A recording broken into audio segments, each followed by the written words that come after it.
Bienvenue sur prof.fr, overblog.fr. Aujourd'hui, dans le cadre de l'activité de langue, nous allons étudier les registres de langue, ou ce qu'on appelle les niveaux de langue. Selon la personne à qui l'on s'adresse, les circonstances, la nature des propos que l'on tient, on ne s'exprime pas de la même manière. On distingue habituellement trois registres de langue, trois niveaux de langue: courant, soutenu et familier.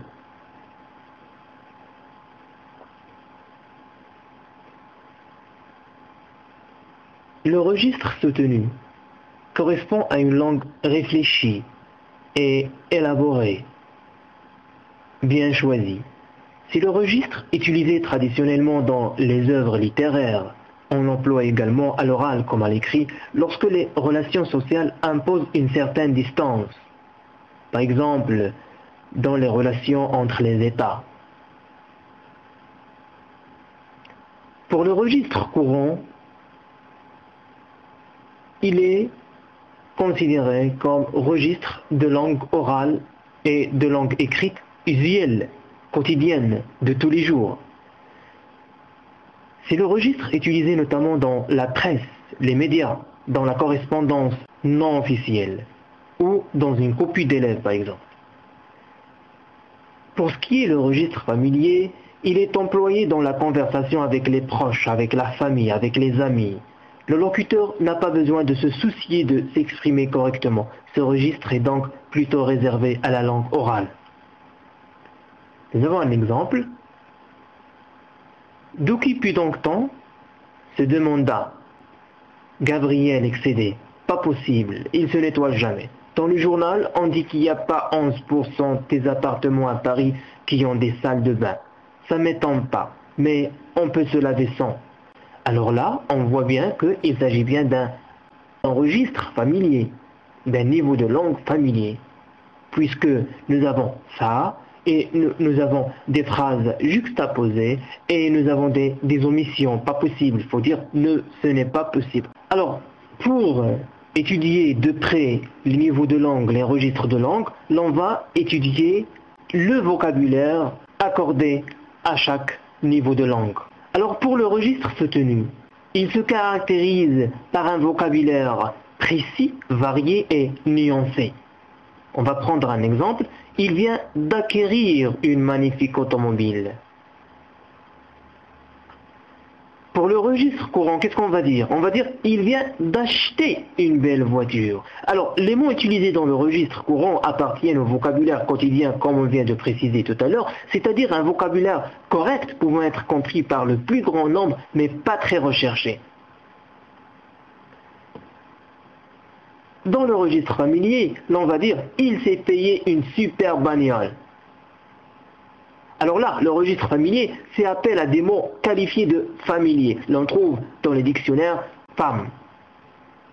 Ou bien populaire, pop. On y rencontre en particulier des mots abrégés, tronqués, par exemple télé, au lieu de dire téléviseur ou télévision. De nombreuses expressions imagées, par exemple casser sa pipe pour dire mourir. Les différences de syntaxe d'un registre de langue à l'autre. Pour le registre soutenu toujours, on commence par le registre soutenu, la langue soutenue est riche en phrases complexes et en tournures élaborées. Exemple, ma seule consolation quand je montais me coucher était que maman viendrait m'embrasser quand je serais dans mon lit. Donc nous avons une phrase complexe. Toujours le registre soutenu emploie tous les temps et tous les modes. Donc la langue du registre soutenu emploie tous les temps et tous les modes. Le registre courant. Dans le registre courant, les phrases sont simples et grammaticalement correctes. Exemple, Marie bilingue tire le tuyau de l'aspirateur. L'appareil résiste. Le fil est trop court. Alors vous voyez ici, on n'a pas des phrases complexes, on a des phrases qui sont simples. Le passé simple du registre soutenu est remplacé par le passé composé. D'ailleurs, le passé composé, on le dit toujours, c'est le temps de l'oral. De l'oral, mais qui est correct. Une langue orale correcte. Le subjonctif imparfait, ou plus que parfait, doit se substituer dans le registre courant par le subjonctif présent ou passé. Pour le registre familier, nous allons commencer par un exemple. Les cartes italiennes, ça s'abat sur la table à grands coups de poing, en hurlant à voix sauvage des choses que je ne comprends pas, des choses de meurtre et de malédiction. Et quand il joue à la mora, à l'amour, comme on dit en dialetto, là oui, ça fait du bruit, les vitres tremblent, elles tremblent pour de bon. Quand nous, autres mômes, on passe dans la rue, ça nous vibre dans la tête, les murs font écho. Toute la rue résonne comme un grand mirliton. Alors là, qu'est-ce qu'on va retenir? Eh bien, nous avons affaire à des phrases construites de façon libre. Les propositions sont le plus souvent posées les unes à côté des autres, ce qu'on appelle la juxtaposition. Certaines phrases sont incomplètes. Ainsi, nous avons « et quand il joue à la mora », c'est une proposition subordonnée employée sans proposition principale. Nous avons aussi des phrases segmentées, coupées, avec un pronom qui rappelle le groupe de mots détaché en tête ou en fin de phrase.